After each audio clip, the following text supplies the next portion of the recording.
The American Guderian. General Alfred Yodel once said of George Patton, he was the American Guderian. He was very bold and preferred large movements. He took big risks and won big successes. However, opinions of Allied leadership among German generals varied widely, from grudging respect to outright dismissal, shaped by battlefield experiences and ideological biases. These differing perceptions provide a glimpse into the minds of those who fought against the Allies. By examining their views, we gain insights into the strategic thinking that influenced World War II. Let's delve into how German generals regarded their Allied counterparts and how these opinions shifted as the war progressed. One general stood out to the German high command: aggressive, relentless, and admired by enemies. General Patton, the flamboyant American general, was seen by many German officers as a kindred spirit. In fact, some went so far as to consider him the most German of the Allied commanders. What did they really mean by that? Patton's approach to warfare aligned closely with the German military philosophy. He believed in constant movement, rapid advances, and overwhelming force. This style of combat was eerily familiar to the German generals, reminiscent of their own blitzkrieg tactics. Patton's aversion to static warfare was legendary. He once famously urinated into a slit trench, meant for protection, declaring, "There, now try to use it." This disdain for fixed positions resonated with the German commanders who valued mobility above all else.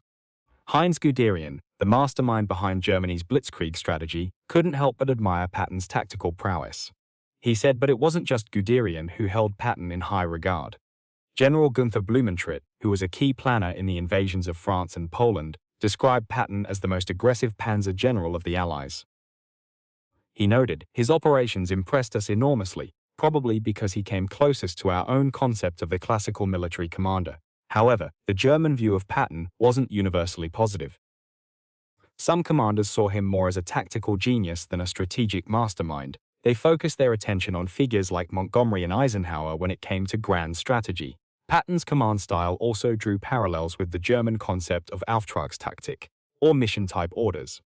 This approach emphasized giving broad directives and allowing subordinate commanders to use their initiative on the battlefield.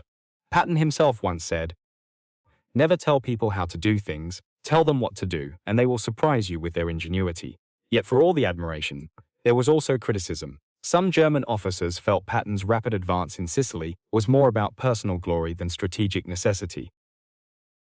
Military historian Harry Jader even described Patton's rush to Messina as a display of empty glory. It's important to note that the Germans had a tradition of strict evaluation. They weren't easily impressed by a single campaign, no matter how successful. Because of their own pool of experienced armored commanders, Patton's reputation, while notable, wasn't as dominant in their eyes as you might expect. In fact, some German military historians pointed out that Patton's logistical accomplishments, while impressive, were often overshadowed by the sheer scale of resources available to the Allies. This led to a perception that Allied victories were due more to material superiority than individual skill. So while Patton was respected for his aggressive tactics and mobility-focused strategy, the German view of him was complex and nuanced. They saw him as a reflection of their own military philosophy, but also a beneficiary of America's vast industrial might. This paradox, a German-style general in American uniform, made Patton a fascinating figure to his enemies, one they both admired and sought to understand. While Patton's aggressive tactics earned him respect among German commanders, their view of British leadership was quite different. Did Germans see British as pushovers? The reality is complex. In fact, German generals held a surprising level of respect for British forces, particularly when it came to their resilience and professionalism. General Siegfried Westphal, a high-ranking German officer, once remarked, "The hardest, toughest in attack and most persistent in defense were the British divisions." This wasn't just empty praise. German military assessments consistently highlighted the uniformity of British personnel and their remarkable absence of failures in key battles. It's clear that the Germans saw something special in the British fighting spirit. Despite this admiration for British troops, German commanders often viewed British leadership as overly cautious. In the fast-paced world of mechanized warfare, hesitation could be deadly. General Erwin Rommel, the famous Desert Fox, expressed this frustration when he said to captured British officers after the siege of Tobruk, "Gentlemen, you have fought like lions and been led by donkeys." Of course, no discussion of German views on the British would be complete without mentioning Hitler's perspective. Hitler's view towards Britain was much more complicated. In Hitler's mind, the British were potential natural allies for Germany. He saw them as fellow Aryans, a group he believed should be working with Germany rather than against it. But why the conflict? Hitler believed that Jews were manipulating the British, turning them against Germany. This bizarre worldview allowed Hitler to justify his war against Britain while maintaining a twisted form of respect for them. And because of that, it affected German strategy.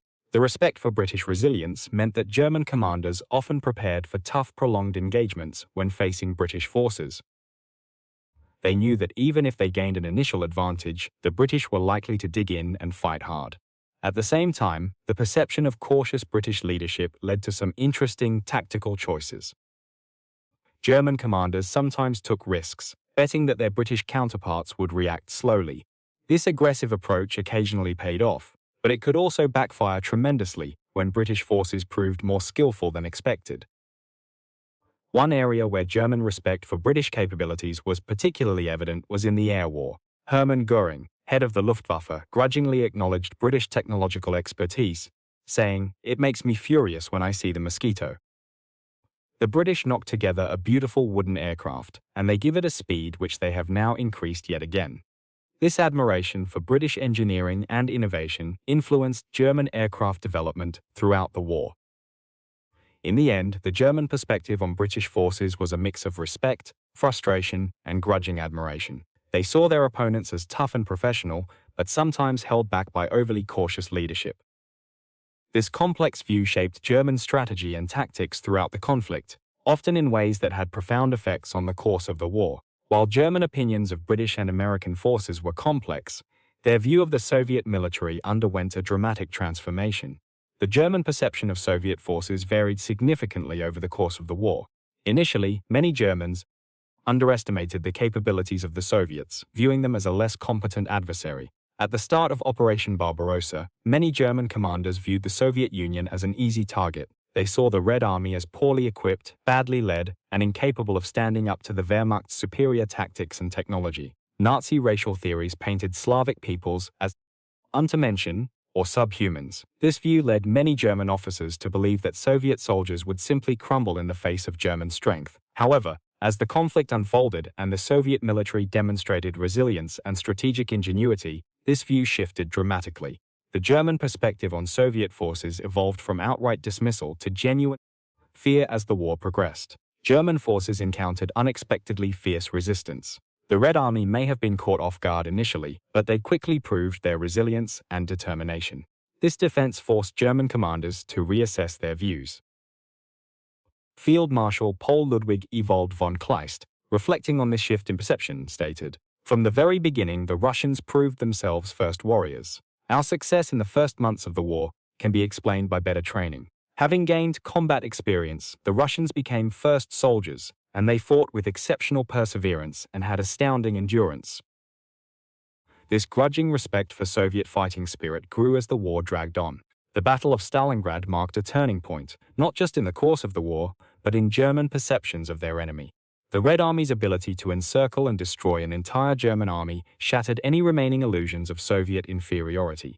As Soviet counteroffensives gained momentum, German commanders found themselves facing an opponent that was not only numerous, but also increasingly skilled and well-equipped. The fear that began to grip German forces was palpable. They realized they were no longer facing an inferior enemy, but a juggernaut that was growing stronger with each passing day. Franz Halder, a German general and the chief of staff of the Army High Command, said about the Soviet army, "It seems the enemy, on the initiative of the new command, and also, perhaps under the influence of England, makes every effort to hold the front line and not allow us to move further east. Russian troops are fighting, as before, with the greatest tenacity and severity." This evolution in German thinking had profound strategic implications.